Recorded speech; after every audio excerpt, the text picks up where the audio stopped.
it ceases to be clear, why does explanatory indispensability work? So here, let me play devil's advocate on that for a second, right? What does it mean to say that electrons are explanatorily indispensable? It means roughly the following. Look, I can give you a story of how the world works that quantifies over electrons. I can also give you stories about how the world works which don't quantify over electrons, right? It's just that the former stories are better as explanatory stories than the latter. And that's what the indispensability comes to. But you know what makes an explanation better than another, right? It's going to be that the explanation is more simple. Or more, scientists will be happy to say it's that it's more beautiful, more natural, something along these lines. And then the question arises, wait, why should that base our ontological commitments? Right? It's like saying, it's nicer for me to think of the world in this way, therefore the world is this way. And that's a highly suspicious mode of inference.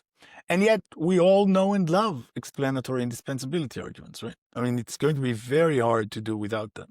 And I think what this means is that this mode of inference that I just ridiculed, suitably qualified, actually works. So it's not just about whether it's nice for me to think about it, it's not wishful thinking, but it is something deeper than that. But it is important to ask, why is it that such arguments work, even with regard to explanatory indispensability? And I have a whole story there, again, nothing to do with metaethics, general epistemological story about how some projects are rationally non-optional. And when you have something that's indispensable to a project that you can't rationally discard, then you ought to sort of buy into the relevant ontological commitments. And I say that this kind of general picture explains why explanatory indispensability arguments are good arguments. But then I say, if you agree with me that that's the general story that also vindicates explanatory indispensability arguments, you see that that general story has other instances as well, or anyway, at least one other instance.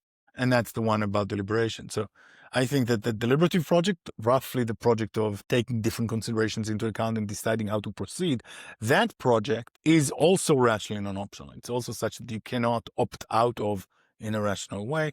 And what this means is that if there are some things that are indispensable to it, then they will have, in this way, earned their ontological respectability. And then the thought is that normative facts are indispensable for deliberation. So even if you don't have to quantify over normative facts in order to explain anything, in deliberating, you are committing yourself to the existence of normative facts. And because deliberation is a project that you can't rationally opt out of, this suffices to earn at least initial respectability for normative facts as well.